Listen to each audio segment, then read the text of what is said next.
வள்ளுவர் நோக்கில் பொங்கலும் புத்தாண்டும். இது இன்றைக்கு நாம் நினைவு கூற வேண்டிய ஒரு தலைப்பு. பொங்கல் என்றாலே நம்முடைய நினைவிற்கு வர வேண்டியவர், வரக்கூடியவர் என்று சொல்வதற்கு நிலைமை எப்படியோ, ஆனால் வர வேண்டியவர் பெரியார் அவர்கள். அவர்தான் சங்கராந்தி என்று சொல்லப்பட்ட விழாவை தமிழர் திருநாளாக, உழவர் பெருநாளாக, பொங்கல் திருவிழாவாக நாட்டு மக்களிடையிலே செல்வாக்கு பெறச் செய்த பெருமகனார். அதை வள்ளுவர் அவர்கள் சரியாகவே சொல்லியிருக்கிறார். யார் பெரியார்?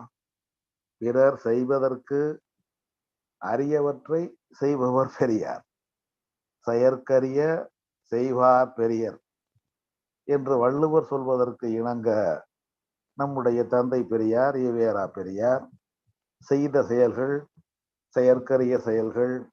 அவற்றிலே ஒன்று மத கற்பனை இல்லாத, புராண கதை இல்லாத, ஒரு கடவுளுக்கு உரியது என்று உரிமை கொண்டாட முடியாத இயற்கை வணக்க விழாவாக பொங்கல் விழாவை தமிழர் திருநாள் என்று அவர் அறிமுகப்படுத்தினார்.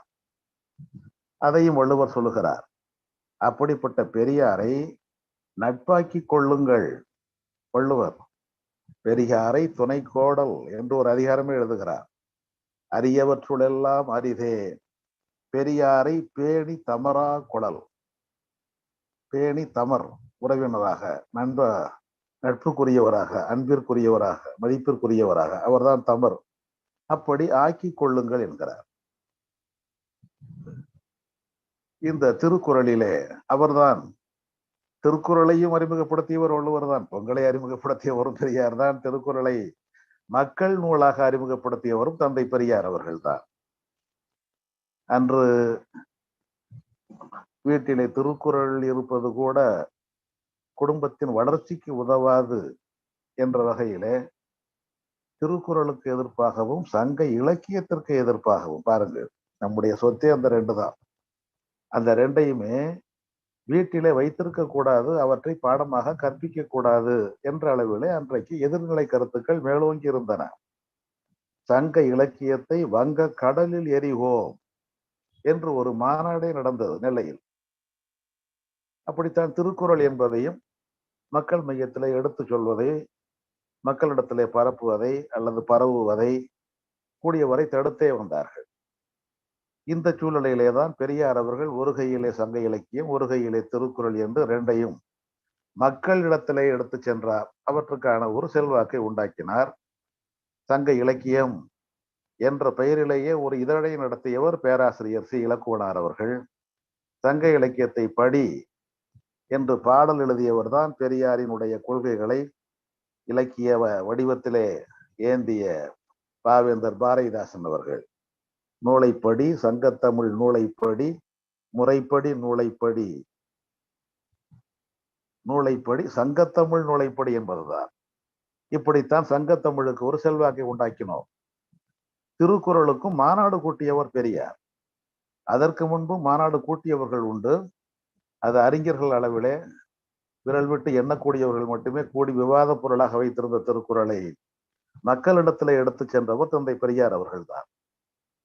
அதற்கு பிறகுதான் பாட நூலாக ஆனது திருக்குறள், மக்களால் ஏற்றுக்கொள்ளப்பட்டது திருக்குறள், நம்முடைய அறிவு செல்வம் என்ற பெருமிதத்துக்கு உரிய நூலாக திருக்குறள் ஏந்தப்பட்டது தந்தை பெரியாரால்.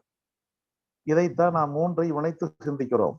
ஒரு பக்கம் பொங்கல் விழா, அது நம்முடைய இனத்தின் விழாவாக, இயற்கை விழாவாக அறிமுகப்படுத்தப்பட்டதும் திராவிடர் இயக்கத்தால், பெரியாரால்.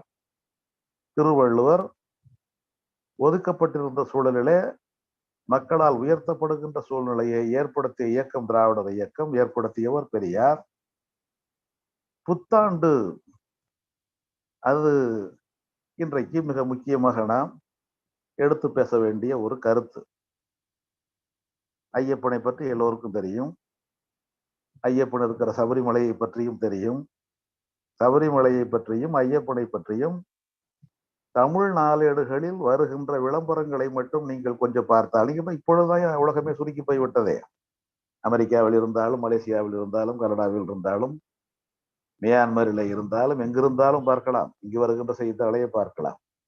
அங்கே மலையாள அரசு, கேரள அரசு வெளியிடுகின்ற விளம்பரத்துல கொள்ளம் ஆண்டு என்றுதான் போட்டிருப்பார்கள்.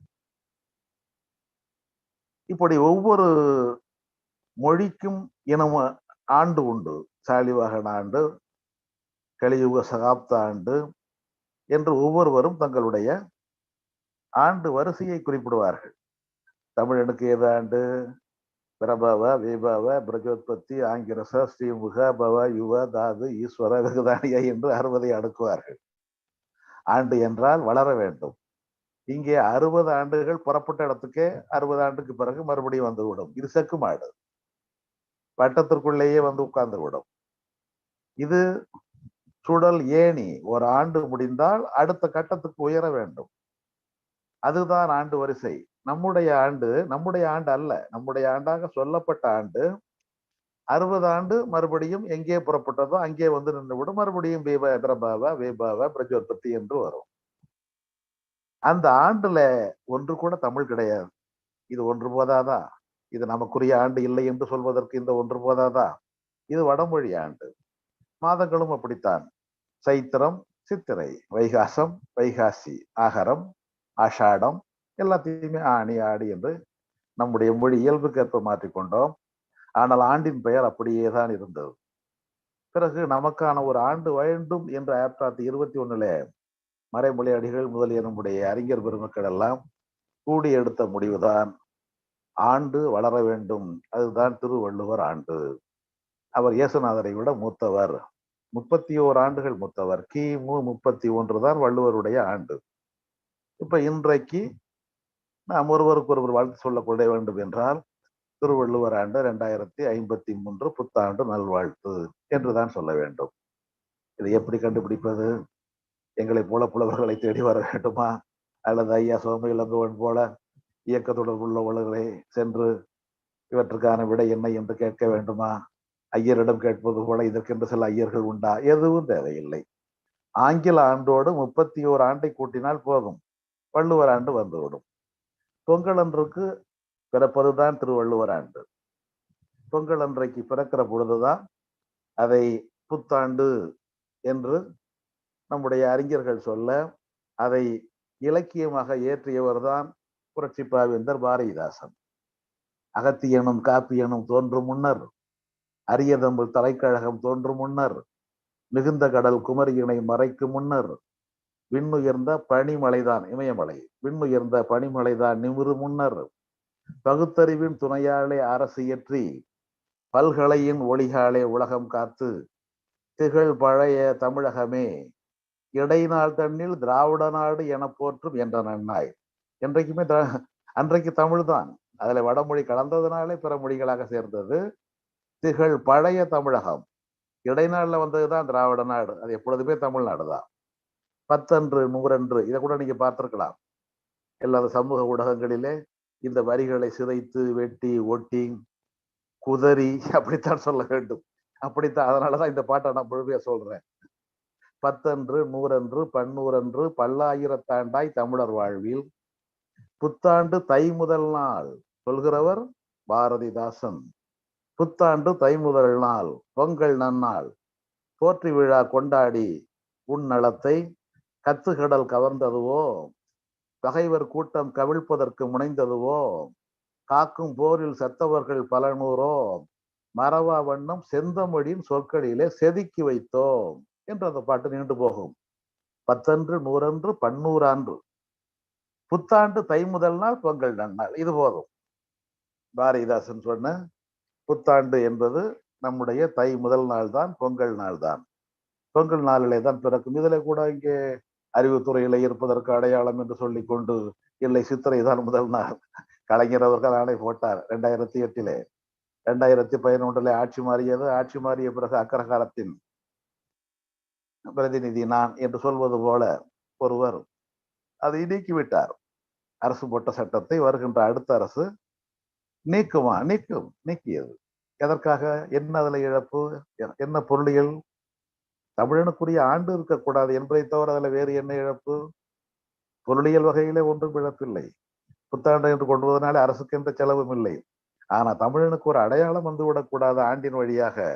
அது வடமொழி ஆண்டாக இருக்கட்டும், பார்ப்பனிய ஆண்டாக இருக்கட்டும், ஆரியத்தின் அடையாளமாக இருக்கட்டும் என்று கலைஞர் போட்ட அரசு ஆணை நீக்கப்பட்டது 2011. இந்த ஆண்டு பார்த்தால் சமூக ஊடகங்களிலே இயல்பாக வந்து விட்டது. எல்லாரும் பொங்கல் வாழ்த்து, புத்தாண்டு நல்வாழ்த்து என்று இணைத்தே சொல்லுகின்ற நல்ல காட்சியை பார்க்கிறோம். அதுலேயும் சில பேர் இல்லை சித்திரைதான் புத்தாண்டு. சரி, சித்திரையை புத்தாண்டாக வைத்துக் கொள்வோம். ஆண்டுக்கு என்ன பெயர்? பிரபவ, விபவ. அவை என்ன தமிழா? அந்த பெயரே சொல்லவில்லையா? அவையெல்லாம் வடமொழி ஆண்டு என்று. எப்பொழுது வள்ளுவர் பிறந்தார்? பொங்கல் நாளில்.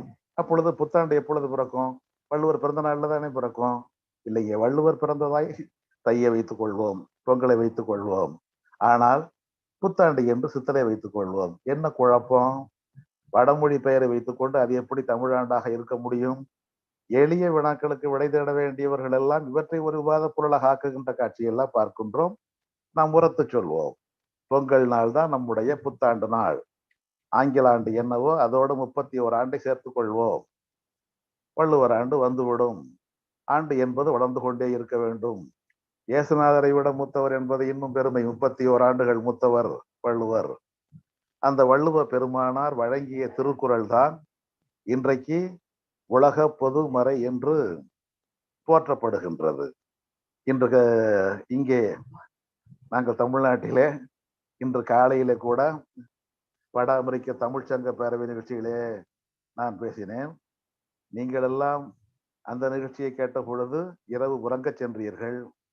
இப்பொழுது இந்த நிகழ்ச்சியை கேட்கிற பொழுது உறங்கி எழுந்து விட்டீர்கள்.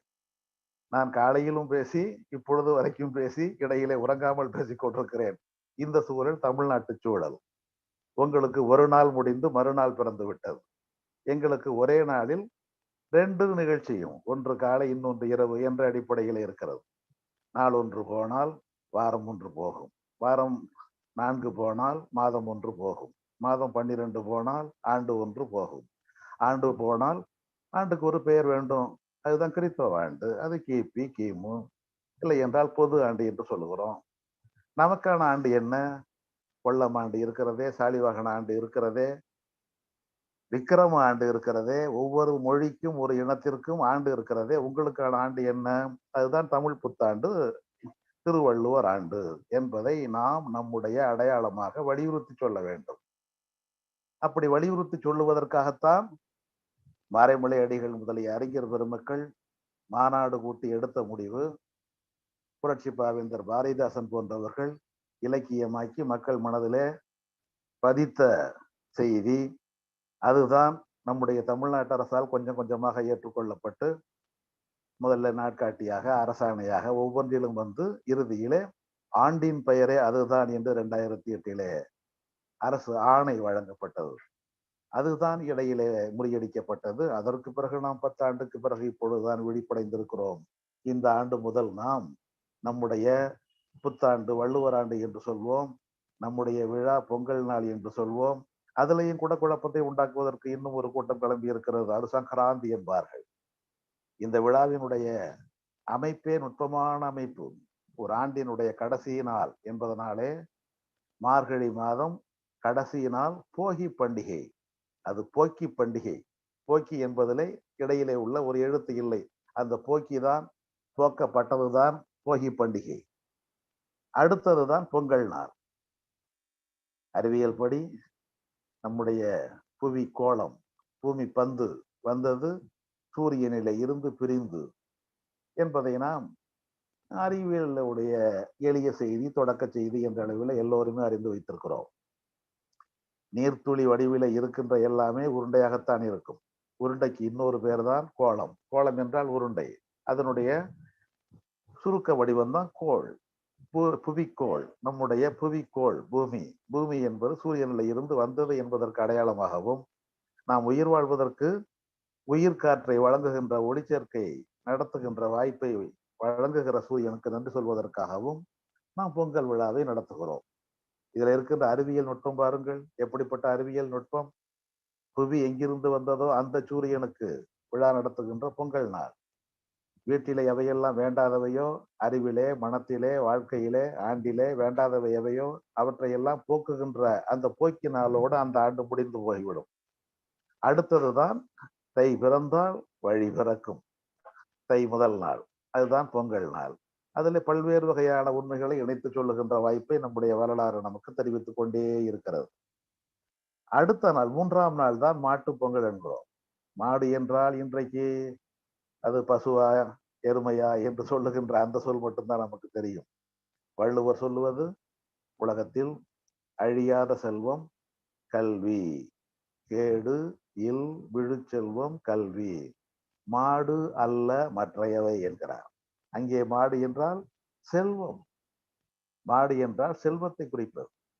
அந்த செல்வத்தை, அறிவு செல்வத்தை, கால்நடை செல்வத்தை, உழைப்பு செல்வத்தை, நமக்கு உழைப்பை, உணவை, முன்னேற்றத்தை வழங்கிய ஒவ்வொன்றுக்கும் நன்றி பாராட்டுகின்ற விழா. நன்றி, அவ்வளவுதான். நன்றி பாராட்டுகின்ற விழா.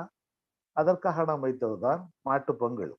அந்த மாட்டு பொங்கலை மாடு என்ற அளவில் வைத்துக் கொண்டால் கூட நமக்கு பல உண்மைகளை அது நமக்கு புலப்படுத்தும். நம்ம இடத்துல மிட்டாய் நிறைந்த ஒரு தட்டை நீட்டி ஆளுக்கு ஒரு மிட்டாய் எடுத்துக் கொள்ளுங்கள் என்றால், எந்த மிட்டாய் உடையாமல் இருக்கிறதோ, எந்த மிட்டாய் முழுசாக இருக்கிறதோ, அளவில் பெரிதாக இருக்கிறதோ அதைத்தான் உடனே எடுப்போம். அது நம்முடைய இயல்பு. அறியாமலே உடைந்தது யாருக்கோ போகட்டும், முழுமையானது எனக்கு வரட்டும், பெரியது அதுதான் ஓரத்தில் இருக்கிறது என்று எடுத்துக்கொள்வோம். இதுக்கு பெயர் தன்னலம். ஆனால் மாடு என்ன பண்ணும்? அந்த மாட்டை விட நாம் மேலானவர்களா என்ற கேள்வியை எழுப்புவதற்குத்தான் அந்த மாட்டு பொங்கல் நமக்கு பயன்படுகிறது. மாடு என்ன பண்ணும்? நெல்லை நமக்கு கொடுக்கும். நெல் இருந்த வைக்கோலை எது எடுத்துக்கொள்ளும். வேண்டிய நெல் உனக்கு, வேண்டாத வைக்கோல் எனக்கு. அந்த நெல்லில இருந்தும் உள்ளே இருக்கிற அரிசி உனக்கு, வெளியே இருக்கிற உமியும் தவிடும் எனக்கு. அரிசிக்குள்ளேயும் அரிசி ஆக்கிய சோறு உனக்கு, அதை கழுவிய கழுநீரும் கஞ்சியும் எனக்கு. ஒவ்வொன்றுக்குள்ளேயும் வேண்டாதவற்றை எனக்கு கொடு என்று மாடு சொல்கிறது. வேண்டியவற்றை நீங்கள் எடுத்துக் கொள்ளுங்கள். ஏ மானிடனே, மனிதனே, மாந்தனே, நீ வேண்டியதை எடுத்துக்கொள், உனக்கு வேண்டாததை எனக்கு கொடு.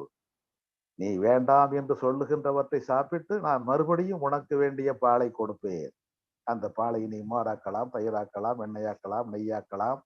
வேண்டாதவற்றை உண்டு செரித்து உனக்கு அதிலிருந்தும் உனக்கு வேண்டிய பொருளை கொடுப்பேன். எப்பேற்பட்ட பொதுநல உணர்வு! மாட்டின் மூலம் நாம் அறிந்து கொள்ள வேண்டிய உணர்வு. இதைத்தான் பெரியாரிடம் கேட்டார்கள். தன்னலத்திற்கும் பொதுநலத்திற்கும் என்ன வேறுபாடு என்று கேட்ட பொழுது ஐயா அவர்கள் சொன்னார்,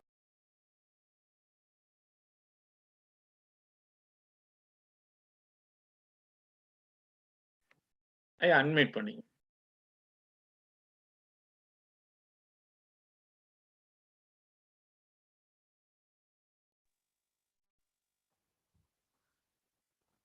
மழை பெய்வதுதான் பொதுநலம், மழைக்கான குடை பிடிப்பது தன்னலம் என்றார் பெரியார்.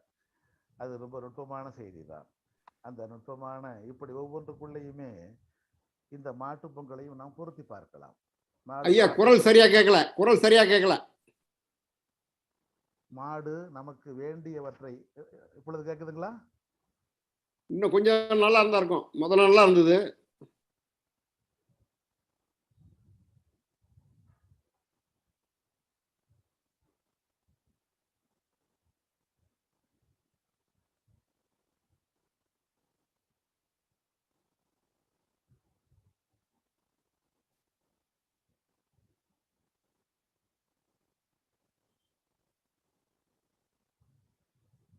மாடு நமக்கு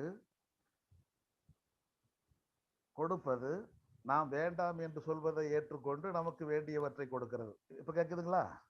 பரவாயில்ல. இப்ப கேக்குதா? கேக்குதுங்க. சரி சரிங்க. இதுதான் வேண்டாதவற்றை போக்குவது போகி பண்டிகையாக நம்மை, நாம் வாழும் உலகத்தை வழங்கிய சூரியனுக்கு நன்றி சொல்வதற்காக பொங்கல் விழாவாக நமக்கான உழைப்பை, நமக்கான உணவை, நமக்கு எல்லாம் ஏதோ ஒரு வகையிலே முன்னேற்றத்தை வழங்கியவர்களுக்கு நன்றி சொல்வதற்காக மாட்டுப் பொங்கலை 3 நாள் விழாவாக கொண்டாடுகின்றன. 4ஆம் நாள் தான் நம்மை உருவாக்கிய, நமக்கு ஏதோ ஒரு வகையிலே உதவிய, நம்முடைய முன்னேற்றத்திற்கு கை கொடுத்த, பாடுபட்ட அவர்களை காணுகின்ற பொங்கல், காணும் பொங்கல் என்று 4 வகையிலே வைத்திருக்கிறோம். இந்த 4ஐயும் நாம் எல்லா செய்திகளுக்கும் பொருத்தி பார்க்கலாம். வேண்டாதவற்றை போக்குங்கள், உங்கள் வாழ்க்கையிலே, உங்களுடைய மனதிலே, உங்களுடைய சிந்தனையிலே இருக்கின்ற அழுக்குகளை, வேண்டாத மூடத்தனங்களை, மூட நம்பிக்கைகளை போக்குங்கள். இப்படி விதவிதமாக நாம் அதை பொருத்தி பார்க்கலாம். புதிய செய்திகள் உங்களுடைய மனதிலே பொங்கட்டும் என்பதற்குத்தான் பொங்கல் நாள். நம்முடைய முன்னோர்கள் நமக்காக பாடுபட்ட, இன்றைக்கு நாம் உட்கார்ந்து அதுவும் உங்களெல்லாம் பார்க்கிற பொழுது, உங்களை உருவாக்கியவர்கள் எல்லாம் தமிழ்நாட்டில் இப்பொழுது கூட ஐயா இளங்கோவனவர்கள் சொன்ன பொழுது கூட எனக்கு அப்படியே மனம் பின்னோக்கி சென்றது. எங்களுடைய ஊருக்கு பக்கத்து ஊர் தான் இளங்காடு. அங்கேதான் நற்றமிழ் சங்கம். அதை உருவாக்கி தன்னுடைய தொடக்க விழாவிற்கு வந்தவர் தான் பாண்டித்துரை தேவர். அங்கே பேசியவர்கள் தான் மறைமலை அடிகள் முதலிய மிக பெரிய அறிஞர் பெருமக்கள் அத்தனை பேரும். அந்த ஊரிலே தான் ஐயா இன்னும் ஒலி கொஞ்சம் குறைச்சலா இருக்கு ஐயா, இன்னும் கொஞ்சம் பெருசாக்க முடியுமா? இன்னும் பக்கத்துல வாங்க.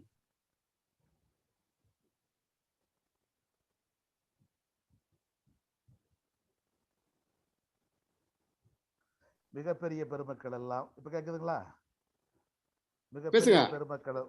மிகப்பெரிய பெருமக்கள் எல்லாம் அந்த ஊர் தான் இளங்காடு. அந்த இளங்காடு அதற்கு அருகிலே உள்ளதுதான் நான் பிறந்த செந்தலை. இந்த 2 ஊருக்கும் நடுவிலே உள்ளதுதான் திருக்காட்டுப்பள்ளி. அங்கேதான் சிவசாமி ஐயர் பள்ளி. அந்த பள்ளி எங்களை உருவாக்கியது போல நீங்கள் சொல்வதற்கும், இன்ன ஊரில் பிறந்தேன், இந்த பள்ளியில் படித்தேன், இன்ன பெற்றோருக்கு நான் பிறந்தேன். இன்று அந்த ஊர் பெயரை கேட்கிற பொழுது கூட மனம் சிலிர்க்கிறதே.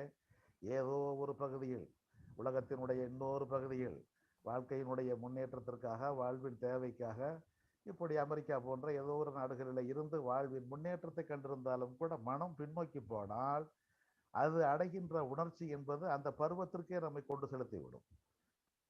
அவற்றை ஓரளவிலே மனத்தளவிலே நாமாவது காண வேண்டும், மனத்தளவிலாவது காண வேண்டும். வாய்ப்பிருந்தால் நேரிலே சென்று காண வேண்டும். அதுதான் காணும் பொங்கல், நல்லவர்களை நினைப்பது. நம்முடைய முன்னோர்களை வணங்குகின்ற அந்த வணக்கம்தான் வழிபாட்டு முறை என்பது, கோயில் வழிபாடு என்பது. இவற்றையெல்லாம் வள்ளுவர் தெளிவாக சொல்லுகிறார். வையத்துள் வாழ்வாங்கு வாழ்பவன் வானுரையும் தெய்வத்துள் வைக்கப்படும். யாரெல்லாம் எடுத்துக்காட்டாக வாழ்கிறார்களோ அப்படி வாழ்கின்றவர்கள் தான் தெய்வம். நமக்கு தெய்வம் என்பது மேலுலகத்தில் இருந்து வருவதல்ல, தேவலோகத்தில் இருந்து வருவதல்ல. நம்மோடு வாழ்ந்தவர்கள், வாழ்வாங்கு வாழ்ந்தவர்கள், எல்லோருக்கும் முன்மாதிரியாக எடுத்துக்காட்டாக வாழ்ந்தவர்கள், அவர்கள்தான் தெய்வத்திற்கு சமமானவர்கள் என்பதுதான் நம்முடைய மரபு. ஏன் ஒரு கல்லை நடுகிறோம்? இதை கூட நீங்கள் ஒரு திருக்குறளை படித்தீர்கள் என்றால் அது எத்தனை பேருக்கு புரியும் என்று சொல்ல முடியாது. என் ஐ முன் நில்லன் மின் தெவ்வீர் பலர் என் ஐ முன் நின்று கல் நின்றவர். இது ஒரு திருக்குறள், இது ஒரு குறட்பா. திருக்குறளை வருகின்ற ஒரு குறள். என் ஐயின தலைவன், என் ஐ முன் நில்லன் மின் தெவ்வீர், தெவ்வீர்னா பகைவர். பகைவர்களே, என் தலைவனுக்கு முன்னால் எதிரே நிற்காதீர்கள், போர்க்கோளம் பூண்டு நிற்காதீர்கள், போரிட நிற்காதீர்கள். இப்படி நின்றவர்கள் பல பேர், பலர் என்னை முன்னின்று கல் நின்றவர். இன்றைக்கு அவர்கள் எல்லாம் கல்லாக நிற்கிறார்கள். இதான் நடுகள் வழிபாடு. வீரம், ஒரு சாதனை செய்து வீரத்தினால் மக்களை காப்பாற்றி, வீரத்தின் வழியாக தன்னுடைய புகழை, ஆற்றலை ஏதோ ஒரு வகையிலே வெளிப்படுத்தி, ஏதோ ஒரு வகையிலே சமூகத்துக்கோ குடும்பத்துக்கோ பயன்பட்டவர்கள் இறந்து போய்விட்டால் அவர்களை புதைத்த இடத்திலே அணிமயிர் பீலி சூட்டி இனிதினட்டனரே கல்லும். சங்க இலக்கியம். ஒரு மயில் தொகையை அடையாளத்துக்கு வைப்போம், அந்த இடத்திலே ஒரு கல்லை நட்டு வைப்போம். அதுதான் ஹீரோ ஸ்டோன் ஆங்கிலத்திலே சொல்வது. நடுகள்ளு ஆந்திராவில் நாம் நடுகள். அந்த நடுகள் வழிபாடு தான் பின்னாலே கோயில் வழிபாடாக வந்தது. வரலாற்று அடிப்படையிலே பல செய்திகளை சொன்னால் மிக எளிமையாக உதிர்ந்து போகும். நான் வெட்டி எறிய வேண்டியதே இல்லை. இத்தனை கோயில் இருக்கிறது என்று ஐயா கூட சொன்னார். தஞ்சை மாவட்டத்திலே கோயில், அங்கே ஆற்றோரம் நெற்களஞ்சியம், அங்கே பார்த்தால் எல்லாம் வந்த செல்வத்தை எல்லாம் கோயிலாக எழுப்பி இருப்பார்கள் என்று சொன்னார்களே. கோயில், கற்கோயில் என்பது எழுந்தது கிபி 7ஆம் நூற்றாண்டுக்கு பின்னால். கிபி 7ஆம் நூற்றாண்டுக்கு முன்னால் கோயில் கிடையாது. தேவாரம் பாடிய அத்தனை கோயிலும் செங்கல்லால் ஆன கோயில்கள், கற்களால் ஆன கோயில் கிடையாது, செங்கல்லால் ஆன கோயில் தான். சமயக்குறவர் பாடிய அத்தனை கோயில்களும் செங்கல் கோயில்கள். முதல் கருங்கல் கோயில் கைலாசநாதர் கோயில் காஞ்சிபுரம். அதே காலகட்டத்தில் வந்த இன்னொரு கோயில் மாமல்லபுரம் கடற்கரை கோயில் சீசுவர் டெம்பிள். இந்த ரெண்டும் தான் முதல் கற்கோயில். அதற்கு பிறகுதான் தஞ்சையிலே ராசராசன், மதுரையிலே பாண்டிய மன்னர்கள், இவர்களெல்லாம் கல்லால் கோயில் எழுப்பிய அத்தனையும் 7ஆம் நூற்றாண்டுக்கு பின்னால், 1300 ஆண்டுக்கு பின்னால், 1300 ஆண்டுக்கு முன்னால் இதுதான். எண்ணெய் முன் நெல்லன் மின் தெவ்வீர் பலர் என் ஐ முன் நின்று கல் நின்றவர். முன்னோர்களை, அதான் வையத்தில் வாழ்வாங்கு வாழ்பவன் வானுரையும் தெய்வம் என்று சொன்னவே, அந்த தெய்வமாக ஒரு கல்லை, வெறும் கல்லை தான், வெறும் கல்லை நட்டு அதை வணங்குவது மட்டும்தான் நம்முடைய வழக்கம். அதை சுற்றி செங்கல்லாக வைத்திருப்போம். பிறகு அதற்கான சுவராக செங்கல்லை வைத்தோம். இப்படித்தான் படிப்படியாக வந்து பிறகுதான் கருங்கற் கோயில். அந்த கருங்கற் கோயிலை நாம் கண்டதெல்லாம் 1300 ஆண்டுக்கு பின்னால் தான். அப்படி கோயில் எழுப்பிய பின்னால் அதற்கு உள்ளே போனவர்கள் பலர், எங்களுக்கு உரியது என்று ஆக்கி கொண்டவர்கள் சிலர். அதில் எங்கள் மொழி மட்டும்தான் இருக்க வேண்டும், அது தேவ பாஷை என்று தங்களுடையதாக்கி கொண்டு நம்மை வெளியே நிறுத்தியவர்களும் அவர்களே. அவற்றை அடையாளம் காட்டியவர் தான் தந்தை பெரியார். அந்த வேண்டாதவற்றை போக்குங்கள், வேண்டியவற்றை உருவாக்குங்கள். வேண்டியவற்றை உருவாக்குவது பொங்கல் நாள், வேண்டாதவற்றை போக்குவது போகினால். எவற்றையெல்லாம் போக்க வேண்டும்? வள்ளுவர் சொல்வார், அழுக்காறு அவா வெகுளி இன்னாச்சொல் நான்கும் இழுக்கா இயன்றது அறம்.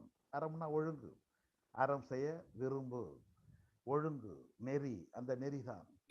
அழுக்காறு பொறாமை, அடுத்தவர்களை விட நான் பெரியவன் என்று நினைப்பதோ, அடுத்தவர்கள் என்னை விட உயர்ந்தவர்கள் ஆகிவிடக் கூடாது என்று நினைப்பதோ, அப்படிப்பட்ட அழுக்காறு வேண்டாம்.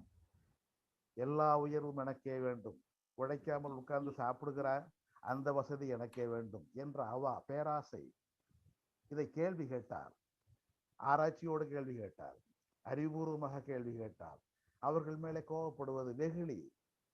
இன்றைக்கும் பார்க்கிறோம், ஆராய்ச்சியோடு கேள்வி கேட்பவர்களை, அறிவுபூர்வமாக கேள்வி கேட்பவர்களை அவர்கள் சொல்வதே பிரகஸ்பதி என்பார்கள். பிரகஸ்பதி என்பவர் அந்த காலத்தில் கேள்வி கேட்டவன் நாத்திகன். அதனால அபிஷ்டு என்பார்கள், நாத்திகன் பிரகஸ்பதி என்பார்கள். காரணம் அந்த வெகுளி. அதற்கான விடை சொல்ல தெரியாத இடத்துல கோபந்தான் வரும். ஆத்திரக்காரனுக்கு புத்தி மட்டு, புத்தி மட்டானவர்களுக்கு ஆத்திரம்தான் வரும்.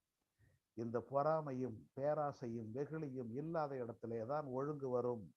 அந்த ஒழுங்கை உருவாக்கி கொண்டால் அங்கே பகுத்தறிவு வரும். அந்த பகுத்தறிவு வாழ்வு தான் சுயமரியாதை வாழ்வு, அதுதான் தன்மான வாழ்வு. எல்லோரும் அவருடைய அம்மா வயிற்றிலே 280 நாள், முழுசா சொன்னால் 10 மாதம் இருந்து வந்தோம். ஓடும் உதரத்தில் வடிந்தொழுகும் கண்ணீரில் தேடி பார்த்தாலும் சாதி தெரிவதுண்டோ? எல்லாருடைய கண்ணீரும் உப்பு கரிக்கும், எல்லாருடைய ரத்தமும் சோப்பாய் இருக்கும். இதில் மேல் சாதி எங்கே, கீழ் சாதி எங்கே? மேல் சாதி என்றால் 1.5 ஆண்டு வயிற்றுக்குள்ளே இருப்பாரா? கீழ் சாதி என்றால் 3 மாதத்துல வெளியே வந்து விடுவாரா? ஐயா கொஞ்சம் சரியா இது பண்ண முடியுமா? இன்னும் சரியா கேட்கலையா, ரொம்ப மெதுவா கேக்குது. இடையில ஒரு அழைப்பு வந்துச்சு, அந்த அழைப்பு வந்த உடனே எல்லாம் மாறிடுச்சு. கொஞ்சம் இந்த இயர்ப்ளக்க கொஞ்சம் வச்சு பாருங்க, ரீசெக் பண்ணி பாருங்க ஐயா.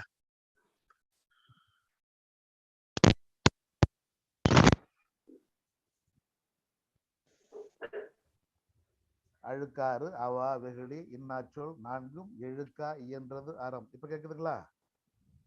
இருக்கு இல்லைங்களா? என்னங்க?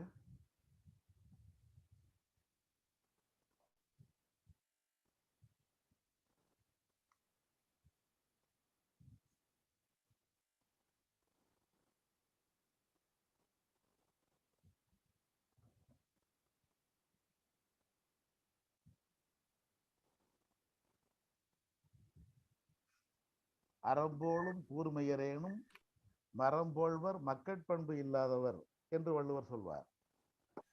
மனித பண்பு முக்கியம். மனித பண்பு இல்லாமல் எவ்வளவு பெரிய அறிவு இருந்தாலும் அவர்கள் மரத்திற்கு சமம். இப்ப கேக்குதுங்களா? முதல்ல வந்த மாதிரி இல்ல தம்பி, பரவாயில்லையா? திருப்பி கனெக்ட் பண்ணி டிஸ்கனெக்ட் பண்ணி வர சொல்லலாமா? ஆமாங்க, மறுபடியும் கனெக்ட் பண்ண சொல்லலாம்னு நினைக்கிறாங்க.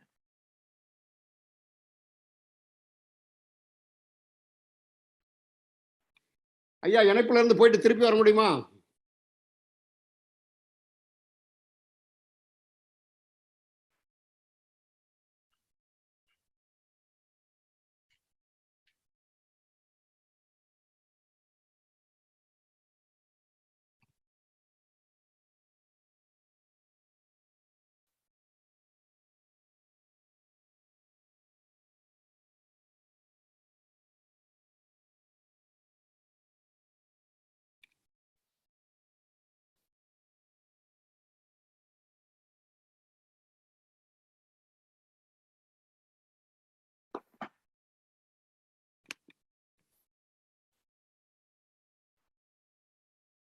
ஐயா பேசுங்க. ஜாயின் பண்றாரு.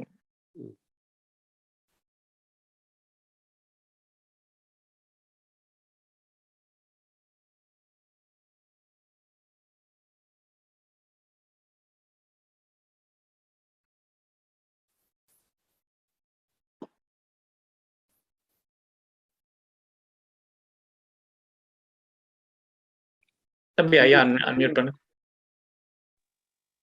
ஐயா பேசுங்க. பண்ணியாச்சு. ஐயா பேசுங்க ஐயா. சரிங்க. அறம்போலும் கூர்மையரேனும் வருதுங்களா? நல்லா வருது. அறம்போலும் கூர்மையரேனும் மரம் போல்வர் மக்கட் பண்பு இல்லாதவர் என்று வள்ளுவர் சொல்லுகிறார். எவ்வளவு படித்திருந்தாலும் எவ்வளவு பெரிய பதவியில இருந்தாலும் யாருக்கெல்லாம் மனிதத்தன்மை இல்லையோ அவர்கள் மரத்திற்கு சமமானவர்கள். மரம் என்றால் உணர்ச்சியற்றது. என் கால் மரத்து போச்சு என்கிறோம். அதுவும் மருத்துவர்களை வச்சுக்கிட்டுலாம் நான் சொல்றது. அது அங்க அமெரிக்க நாட்டில் இந்த சொற்கள்லாம் இன்னைக்கு கிட்டத்தட்ட மறந்தே போயிருக்கும். கால் மரத்து போச்சு என்றால் உணர்ச்சி இல்லாம போயிடுச்சு.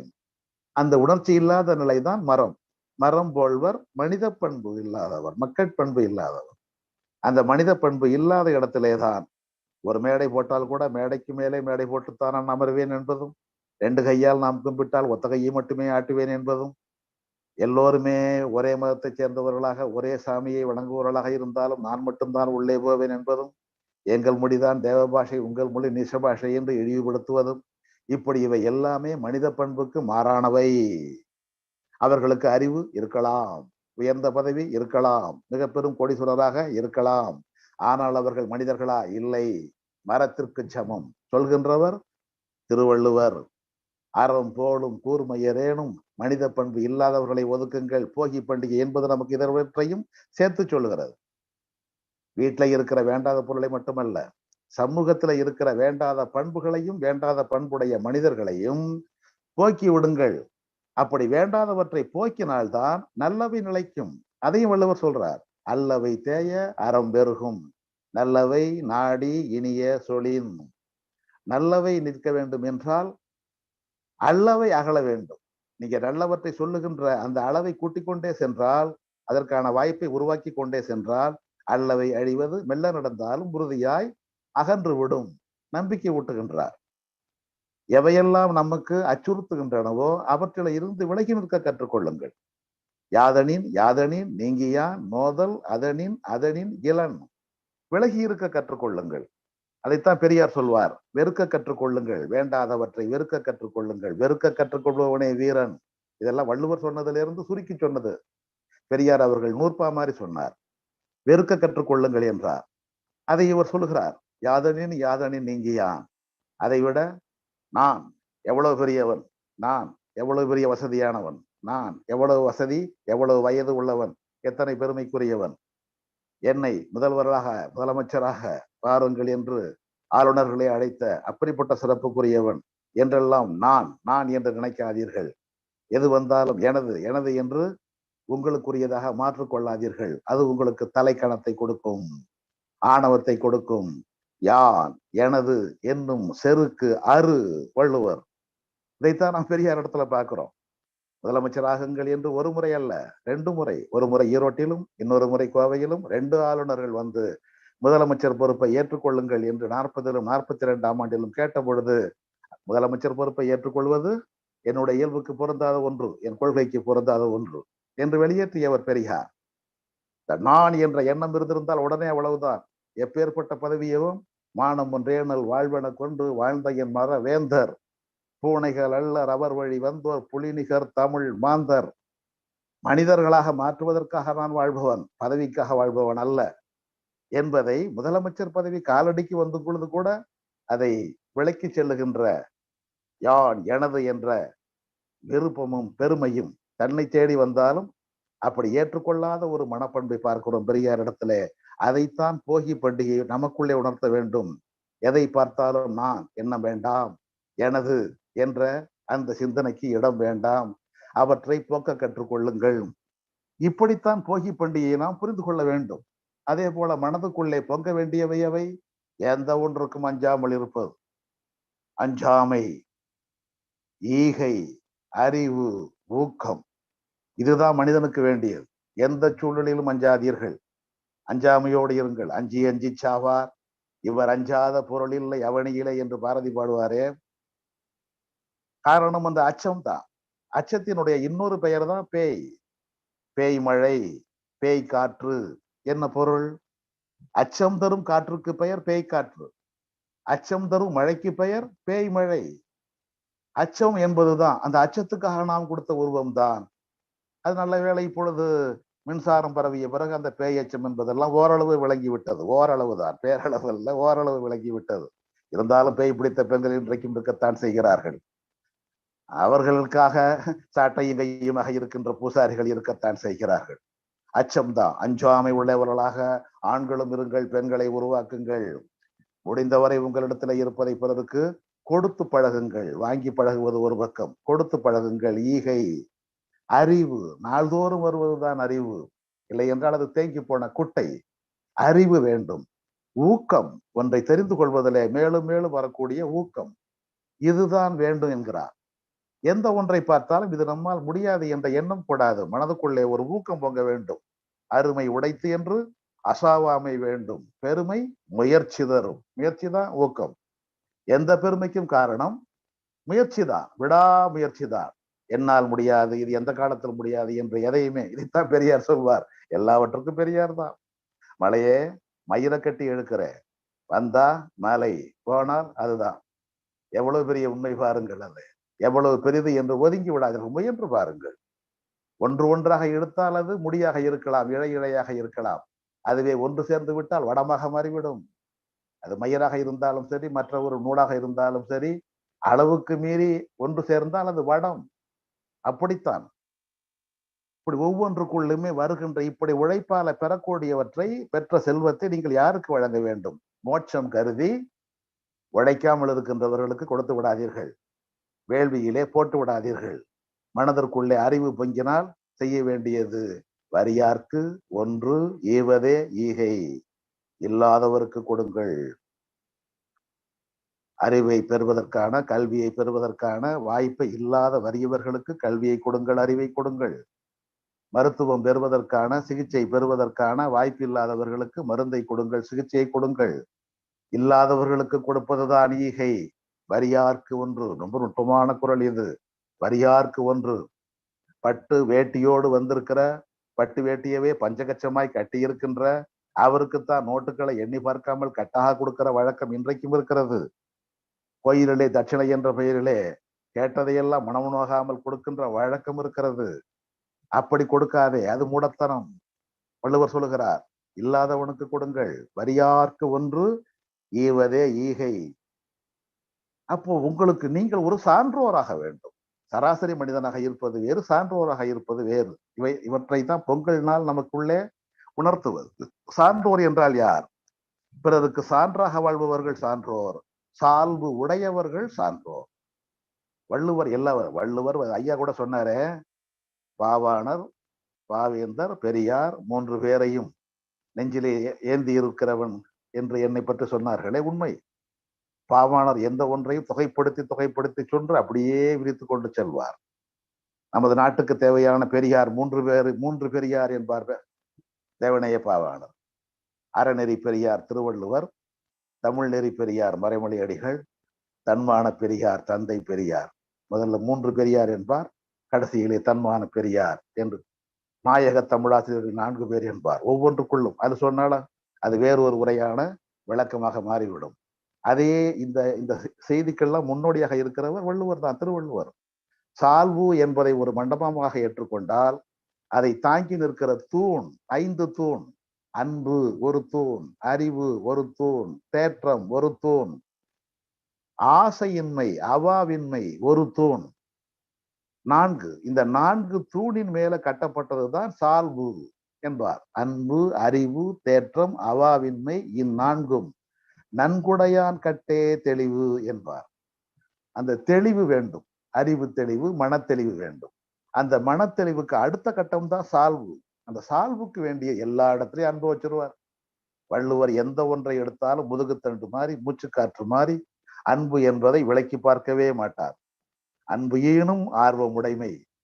உலகத்தின் எந்தெந்த முறையிலோ இரவா பகலா என்று எண்ணாமல் நாம் இந்த நிகழ்ச்சியை பார்த்து கொண்டிருக்கிறோம். நம்முடைய மருத்துவர் சோம இளங்கோவன் ஐயா அவர்கள் கூட இந்த நிகழ்ச்சியை தொடங்குவதற்கு நேரமான பொழுது ஆசிரியர் அவர்கள் பேசிக் கொண்டிருக்கிறார். அவர் பேசி முடித்த பிறகு நாம் தொடங்கி விடலாம் என்றார். எந்த ஒன்றை ஒத்தி வைத்தாலும் சரி, எந்த ஒன்றை ஊன்றி பார்த்தாலும் சரி, எந்த ஒன்றை ஒருங்கிணைத்தாலும் சரி, ஒவ்வொன்றுக்குள்ளேயும் இருப்பதை நீங்கள் அப்படியே பார்த்தால் அது அன்பிலே போய் முடியும். அது கொள்கை சார்ந்த அன்பு, கொள்கை முன்னோடி மேல் வைத்த அன்பு, இந்த கொள்கையை நாம் கேட்க வேண்டுமே என்ற அன்பு, எந்த ஒன்றும் அன்புதான், அன்புதான். வள்ளுவர் இப்படித்தான், எந்த ஒன்றையும் அன்புலதான். அன்பு இல்லாமல் அவர் எதையுமே வெளிப்படுத்துவதில்லை. அன்பு, நான், ஒப்புரவு, கண்ணோட்டம், வாய்மையோடு 5 சால்வு ஊன்றிய தூண். இந்த குறளை நாம் ஒவ்வொரு குடும்பத்திலும் சொல்ல வேண்டும்.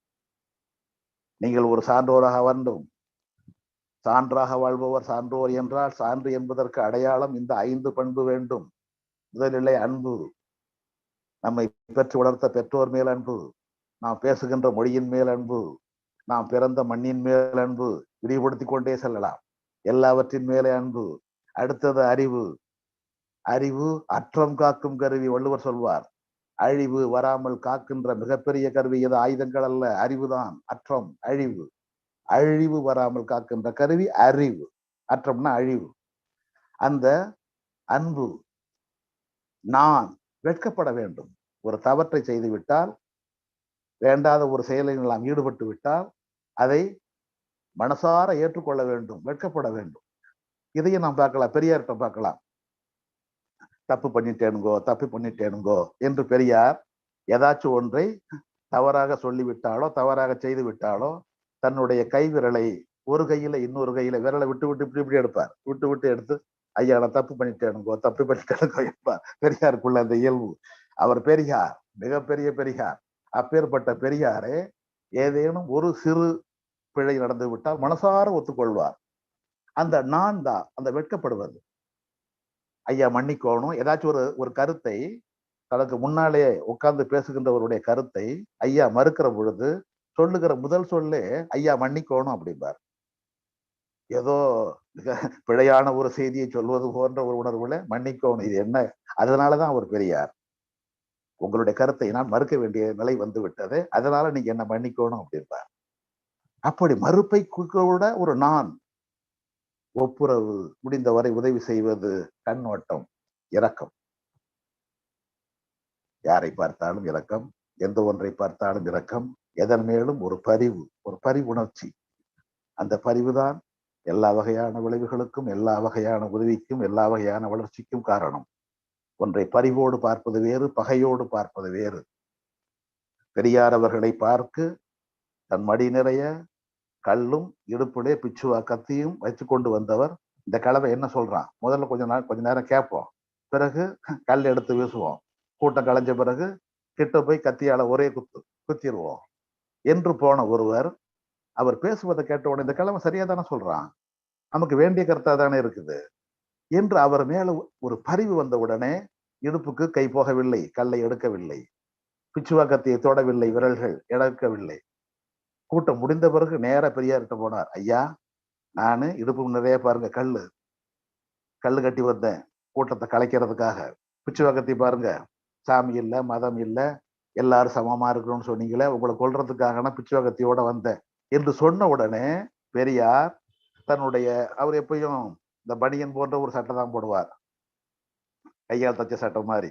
அந்த சட்டையும் பனியனையும் மேல தூக்கி, ஐயா குத்துங்க ஐயா, குத்துங்க ஐயா, குத்துங்க ஐயா என்று சொன்ன உடனே இவர் கதற ஆரம்பிச்சிட்டார். கல்லை வீசி கத்தியால் குத்தச் சென்று ஒருவர் ஐயா சொன்னது குத்துங்கையான்னு சொல்றார் மேடையில. எங்கே கருப்பு படை புனைப்படை என்று விதவிதமான பாதுகாப்புக்கு நடுவிலே வருகின்ற சூழலிலே பார்க்கிறோமே. நான் உங்களை குத்த வந்திருக்கிறேன் என்று சொன்னவரை பார்த்து குத்துங்கை என்று சட்டையை தூக்கி காட்டியவர் யார்?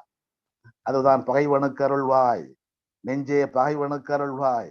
மற்றவங்க பாடித்தான் வச்சாங்க, ஆனா பகைவனுக்கே பரிவு காட்டியவர். அதுதான் கண்ணோட்டம். அந்த கண்ணோட்டம். அடுத்தது வாய்மை. எனக்கு தெரிஞ்சதை சொல்றேன், எனக்கு மனசுக்கு பட்டதை சொல்றேன், எனக்கு உண்மைன்னு தெரிஞ்சதை சொல்றேன். அதுதான் வாய்மை, உண்மை. நீங்க சொல்றது உண்மையா இருந்தா உங்க பக்கம் வந்துட்டு போறேன், நான் சொல்றது உண்மையா இருந்தா எங்க பக்கம் வரலாமான்னு யோசிச்சு பாருங்க. இதுதான் பெரியாருடைய அணுகுமுறை, வாய்மை. அடிச்சு பேசுவது கிடையாது, உண்மை. இந்த 5ம் தான் சால்வுக்கு தூண்கள். அன்பு, நான், ஒப்புரவு, கண்ணோட்டம், வாய்மையோடு 5 சால்வு ஊன்றிய தூண். உண்மையில இந்த சால்வு நம்மிடத்துல, என்னிடத்துல இருக்கிறதா, உங்களிடத்துல இருக்கிறதா, ஒவ்வொரு இடத்திலும் இருக்கிறதா என்பதை உரைத்து பார்ப்பதற்கு ஒரு கட்டளைக்கல் உண்டா?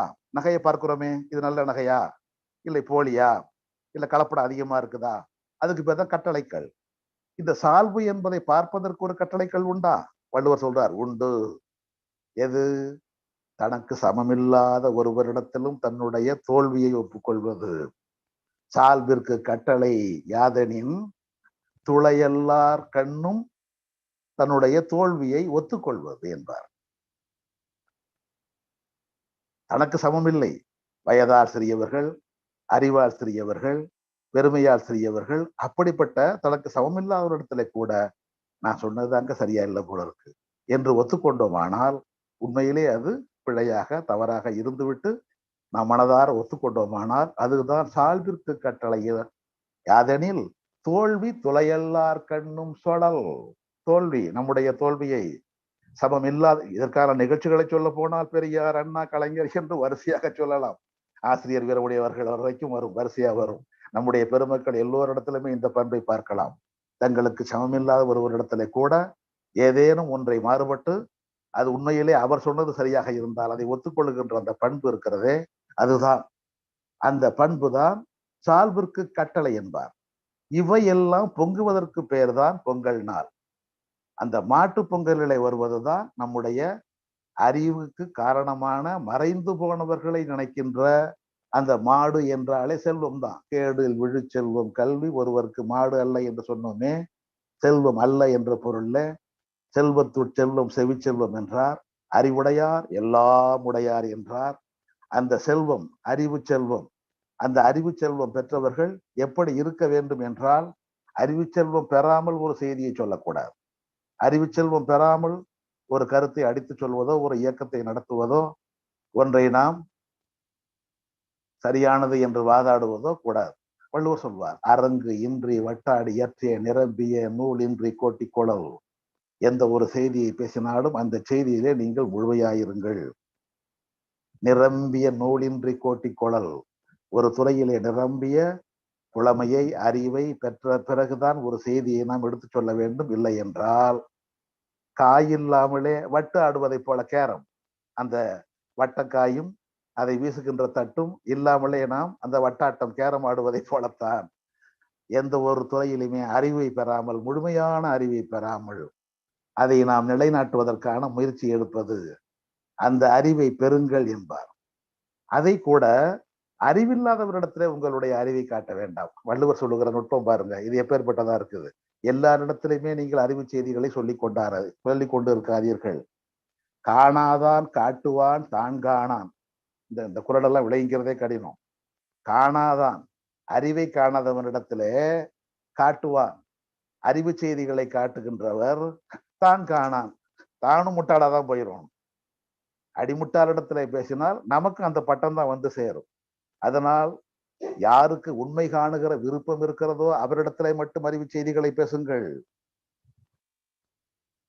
பன்றிகளிடத்திலே முத்துக்களை விசாஜர்கள் என்றெல்லாம் சொல்கிறார்களே, வேற நூல்களில் வரக்கூடிய செய்தி இதுவேதான். அதைத்தான் வள்ளுவர் சொல்றார். காணாதான் காட்டுவான் தான் காணான், காணாதான் கண்டானாம் தான் கண்டவாறு. இதற்கு என்ன பொருள் என்றால் இப்படித்தான். முட்டாளிடத்திலே போய் நீங்கள் அதிகம் பேசுகிறீர்கள் என்றால் நீங்களும் முட்டாளாகி விடுவீர்கள். எல்லாரிடத்திலும் போய் வாதாடி கொண்டிருக்க வேண்டாம், உண்மையை நிலைநாட்டி கொண்டிருக்க வேண்டாம், அது வீண். ஏன்? அறிவுடையவர்கள் மட்டும்தான் சொல்லுவதை கேட்பார்கள். சொல்ல பயன்படுவர் சான்றோர். கரும்பு போல் கொல்ல பயன்படும் கீழ். கீழ் மக்களிடத்தில் நீங்க போய் பேசிக் கொண்டிருக்காதீர்கள். அவர்களுக்கு வாயால் சொல்ல நீங்கள் திருத்த முடியாது. எப்படி கரும்பை பிழிந்தால் தான் சாறு எடுக்க முடியும், அதுபோல சில பேரை உதைத்தால் தான் நீங்கள் திருத்த முடியுமே தவிர சொல்லால் திருத்த முடியாது. கொடிறு உடைக்கும் கூண்கையர் அல்லாதவர்க்கு. வள்ளுவர் எல்லாம் ஒரு வன்முறையெல்லாம் விரும்பியவர் வள்ளுவர். கொடிறு உடைக்கும், கொடிறு என்றால் கண்டம், கன்னத்தை பேத்தெடுக்கணும் பார். ஈர்ங்கை விதிரார் கயவர் கொடிறு உடைக்கும் கூண்கையர் அல்லாதவர்க்கு. எல்லா இடத்திலுமே நியாயம் பேசிக்கொண்டு எல்லா இடத்திலுமே செய்திகளை ஆற அமர விவாதித்துக் கொண்டு இருப்பது பயன்படாது. அதனாலே சான்றோர்களிடத்திலே சொல்லுங்கள். கீழ் மக்களிடத்திலே வாயால் சொல்லி அறிவால் சொல்லி அவர்களை மாற்ற நினைக்காதீர்கள். அடித்தோ உதைத்தோ வேறு வகையான முறையிலோ அவர்களுக்கு புரிய வையுங்கள் என்பார். இதுதான் இந்த மாடு என்ற செல்வத்தை, மாட்டு பொங்கலின் மூலம் அறிவு செல்வத்தை நாம் எப்படி சொல்வது, எடுத்து சொல்வது என்பதற்கான செய்தி இப்படியும் பார்க்கலாம். இந்த 4வது செய்தியோட முடித்துக் கொள்கிறேன். முன்னோர்களை, முன்னோடிகளை, நம்முடைய வாழ்க்கைக்கு உதவியவர்களை ஆண்டுக்கு ஒரு முறையாவது முடிந்தால் கண்ணால் காணுங்கள், இல்லை என்றால் மனத்திலாவது காணுங்கள். பெற்று வளர்த்த பெற்றோரையும், சொல்லிக் கொடுத்த ஆசிரியரையும், வழிகாட்டிய இயக்க முன்னோடிகளையும், அறிவுத்துறையிலே ஏதோ ஒரு வகையிலே நமக்கு அறிமுகம் பெறுவதற்கு காரணமானவர்களையும் எப்படியாவது காணுகின்ற வாய்ப்பை அந்த பொங்கல் நாளிலே, 4வது நாளிலே கடைபிடியுங்கள். அதுதான் காணும் பொங்கல். காட்சிக்கு எளியன் யாரெல்லாம் முன்னோடிகள், யாரெல்லாம் காட்சிக்கு எளியவராய் இருக்கிறதோ, கடுஞ்சொல் இல்லாமல் இருக்கிறார்களோ, அவர்களைத்தான் உலகமே மேன்மைப்படுத்தும், மேன்மையாய் பேசும். காட்சிக்கு எளியன் கடுஞ்சொல்ல நல்லடேன் மீ கூறும். அப்படிப்பட்டவர்கள் வேண்டும். அப்படிப்பட்டவர்களை நீங்கள் காணுகின்ற வாய்ப்பை ஏற்படுத்திக் கொள்ளுங்கள். எவ்வளவுதான் படித்திருந்தாலும் அது புத்தக அறிவுதான். ஆனால் பகுத்தறிவு என்பது புத்தகத்திற்கும் வகுப்பிற்கும் பள்ளிக்கும் வெளியில இருப்பதுதான். அதனால் நாம் பள்ளியிலோ கல்லூரியிலோ ஒரு துறையிலே சிறப்பு இதுவோ படித்த படிப்பு என்பது அந்த துறை அறிவு நின்று போய்விடும். அதற்கு வெளியிலே வந்து படிக்கிற பொழுதுதான் இவ்வளவு அறியாமை நம்மிடத்துல இருந்தது என்பது தெரியும். அறிதோறும் அறியாமை கண்டற்றால். அறியத்தான் தெரியும் இவ்வளவு முட்டாளா இருந்திருக்கிறோமே நாம, இவ்வளவு அறிவு போதாமையோடு இருந்திருக்கிறோமே நாம என்பதை நமக்கு உணர்த்தியது நூலாகவும் இருக்கலாம், ஆளாகவும் இருக்கலாம். அது யாராக இருந்தாலும் சரி, அவர்களை காணுகிற, அவர்களுக்கு நன்றி காட்டுகின்ற அந்த ஒரு வாய்ப்பை ஏற்படுத்தி கொள்ளுங்கள். அறிவுத்துறையிலே உள்ளவர்கள், நமக்கு முன்னோடிகளாய் உள்ளவர்கள், அவர்களை பார்க்க முடியவில்லை என்றால் நீங்கின் தெரும் குறுகுங்கால் தன்னென்னும். விலகி நின்று சிந்திக்கிற பொழுது, நான் அவருக்கு அருகிலே இருந்த பொழுது கூட நான் சரியாக அவரை நான் பயன்படுத்தி கொள்ளாமல் விட்டுவிட்டேனே. நீங்கின் தெரும், அது தொலைவில் இருக்கிற பொழுதுதான் அந்த வருத்தம் வரும். குறுகுங்கால் தன்னென்னும், உங்களை தாங்க நினைச்சேன், பார்க்கணும்னு நினைச்சேன், பேசணும்னு நினைச்சேன் என்று குறுகுங்கால் கிட்ட வருகிற பொழுது மனம் அப்படியே விம்மும். பார்க்க, பழக, பேச, தெரிந்து கொள்ள அந்த வாய்ப்பை ஏற்படுத்தி கொள்ள விரும்பும். வள்ளுவர் சொன்னது இதுல வேறு பொருள்ல சொன்னார். நீங்கின் தெரும் குறுகுங்கால் தன்னென்னும் தீயாண்டு பெற்றாள் இவள் என்று காமத்துப்பால்ல சொல்வார். இது அறிவுள்ளவருக்கும் அறிஞருக்கும் பொருந்தக்கூடிய ஒன்றுதான். உங்களுடைய வாழ்க்கைக்கு பயன்பட்டவர்களை நீங்கள் மறந்து விடாதீர்கள். மறவர்க்க மாசற்றார் கேண்மை, வள்ளுவர் அடித்து சொல்வது. மறவர்க்க மாசற்றார் கேண்மை. அடுத்ததுதான் துறவர்க்க துன்பத்துள் துப்பாயா நட்பு. உங்களுக்கு ஒரு துன்பம் வந்த பொழுது யார் தோள் கொடுத்தார்களோ, உங்களுக்கு ஒரு இன்னல் வந்த பொழுது யார் உங்களுக்கு ஓடோடி வந்து உதவி புரிந்தார்களோ, எந்த காலத்திலும் எந்த நாட்டிற்கு சென்றாலும் எத்தனை வயது ஆனாலும் அவர்களை மனத்தளவில் அவது நினையுங்கள். நேரிலே பார்க்க முடியாவிட்டாலும், நேரிலே அவர்களை சந்தித்து நன்றி கூற முடியாவிட்டாலும் மனத்தளவிலாவது அவர்களுக்கு வணக்கம் செலுத்துங்கள். மறவர்க்க மாசற்றார் கேண்மை. முடிந்தவரை பிறருக்கு வாழுகின்ற அந்த பெருந்தன்மை பண்பை, பகுத்தறிவு பண்பை பெற்றுக் கொள்ளுங்கள். இதைத்தான் வள்ளுவர் இத்தனை குரலை எழுதியிருக்காரு. நம்மளை பேசுறோமே, போக்குவது போகி அறிவு பொங்குவது பொங்கல், செல்வத்தை பெறுவது மாட்டு பொங்கல், நமக்கு உதவியர்களை காண்பது காணும் பொங்கல். இந்த 4 வகை பொங்கல்களை வாழ்க்கைக்கு தேவையான எல்லாம் அடங்கி இருக்கிறது. இவை ஒவ்வொன்றுக்குமே வள்ளுவரும் விடை சொல்கிறாரே. 1330 குறள் எழுதிய வள்ளுவர் இதுல உங்களுக்கு எந்த குரல் ஐயா ரொம்ப பிடிக்கும் என்று பெரியாரை கேட்ட பொழுது பெரியார் சொன்னார், தந்தை பெரியார் சொன்னார், ஒரு சமூகத்தை, நம்முடைய மக்களை மேம்படுத்த வேண்டும் என்று நினைப்பவர்கள் நாள் பார்க்க கூடாது, நேரம் பார்க்க கூடாது, அந்த செயலை நாம் தள்ளி போடக்கூடாது. குடி செய்வார்க்கு இல்லை பெருவம், மடி செய்து மானம் கருத கெடும். எனக்கு ரொம்ப பிடிச்ச குரல் எதானுங்கோ என்று பெரியார் சொல்வார். குடி செய்வார்க்கு இல்லை பருவம். ஒரு சமூகத்தை மேம்படுத்த நினைத்தவர்களுக்கு நல்ல நாளோ நல்ல நேரமோ கிடையாது, உடனே செய்ய வேண்டும் என்பது. இன்னொன்னு, சோம்பல் கூடாது, மடி செய்து சோம்பல் கூடாது. அடுத்ததுதான் மிக முக்கியம், மானம் கருத கெடும். நான் எப்பேற்பட்டவன், என்ன பார்த்து நீங்க எப்படி சொல்லிட்டீங்களே, நன்கொடை என்று போனால் கூட இது ஒரு பொழப்பா, ஏதாச்சும் ஒரு கூட்டம்னு போட வேண்டியது, விடான்னு போட வேண்டியது, வசூல் பண்ண வேண்டியது, சாப்பிட வேண்டியது பேசுவார்கள். உங்களுடைய மானத்தை கேள்விக்குள்ளாக்குவது போல் கூட பேசுவார்கள், அவமதிப்பார்கள். அதை நீங்கள் ஒரு குறையாக, உங்களை இழிவுபடுத்தியதாக நினைக்காதீர்கள். நோயாளியாக உள்ளவன் மருத்துவர் முகத்திலே எச்சில் துப்புவது இயல்பு. நோயாளியாக உள்ளவன் தன்னுடைய நோயை பார்க்கும் மருத்துவர் ஊசியோடு வருகின்ற பொழுது அவரை இழி சொற்களால் திட்டுவது இயல்பு. நாம் எல்லாம் சமூக மருத்துவர்கள். சமூக மருத்துவராய் இருக்கிற நாம் சமூகத்திலே மூட நம்பிக்கை நோய், அறியாமை நோய் உள்ளவர்கள் நம்மை அவமதித்தாலும், நம்முடைய மானத்தையே கேள்விக்கு உள்ளாக்கினாலும் அதை பொருட்படுத்தக்கூடாது. அப்படி மானத்தை பெரிதாக நினைத்தால் கெடும், நோக்கம் கெட்டு போகும், வாழ்க்கை கெட்டு போகும், நாம் எண்ணியது கெட்டு போகும். இதைத்தான் வள்ளுவர் சொல்லுகிறார் என்று அந்த குரலைத்தான் எனக்கு பிடித்த குரல் என்பார். குடி செய்வார்க்கு இல்லை பருவம், மடி செய்து மானம் கருத கெடும் என்று பெரியார் சொன்ன அந்த வள்ளுவத்தை, மக்களிடத்திலே பரப்பிய வள்ளுவத்தை நாம் நம்முடைய தமிழ் புத்தாண்டு ஆண்டின் தொடக்கமாக கொண்டிருக்கிறோம். இயேசுநாதரை விட கிபி 31 ஆண்டு கூட்டிக் கொண்டால் வருவதுதான் வள்ளுவர் ஆண்டு. இந்த ஆண்டு 2053ஆம் ஆண்டு. அதுவும் இன்றைய நாள் இருக்கிறதே, இன்றைய நாள் தான் நம்முடைய அறிவு மரபை புதுப்பிக்கின்ற முதல் முயற்சியை தொடங்கியவர்களே, முன்னோடிகளிலே ஒருவரான, பெரியாருக்கு மிகவும் பிடித்தவரான வள்ளலாருடைய நினைவு நாள். பெரியார் அவர்கள் பிறப்பதற்கு 5 ஆண்டுகளுக்கு முன்னாலேயே மறைந்து போனவர் வள்ளலார். அந்த வள்ளலாருடைய நினைவு நாள் இது. நான் இறைவன் பெயரிலே உறுதிமொழி எடுத்துக்கொள்ள மாட்டேன் என்று நாடாளுமன்ற பதவியை விட நாத்திகத்தையே பெரிதாக நினைத்த சார்லஸ் பிராட்லாவினுடைய நினைவு நாள் இன்றைக்குத்தான். விபூதி வைத்துக் கொள்ளுங்கள், பொட்டு வைத்துக் கொள்ளுங்கள், ஏதேனும் ஒரு மத சின்னம் வைத்துக் கொள்ளுங்கள் என்று வற்புறுத்திய பொழுது எந்த மத சின்னத்தையும் அணிய மாட்டேன் என்று உறுதி காட்டியவர், கடைசி வரை அப்படியே வாழ்ந்து காட்டியவர் காந்தியடிகள். அவர் ஒரு மத வெறியனால் சுட்டுக் கொல்லப்பட்ட நாளும் இந்த நாள் தான். அப்படிப்பட்ட நாளிலே உலகத்தின் பல திசையிலும் இருக்கின்ற நம்முடைய தமிழ் உறவுகளோடு இந்த பொங்கல் நாளையும் புத்தாண்டு நாளையும் வள்ளுவர் நாளையும் இணைத்து பார்க்கின்ற ஒரு நிகழ்ச்சியிலே பங்கேற்கின்ற வாய்ப்பை வழங்கிய அனைத்து பெருமக்களுக்கும் என்னுடைய வணக்கத்தையும் நன்றியையும் தெரிவித்து நிறைவு செய்கிறேன். வணக்கம்.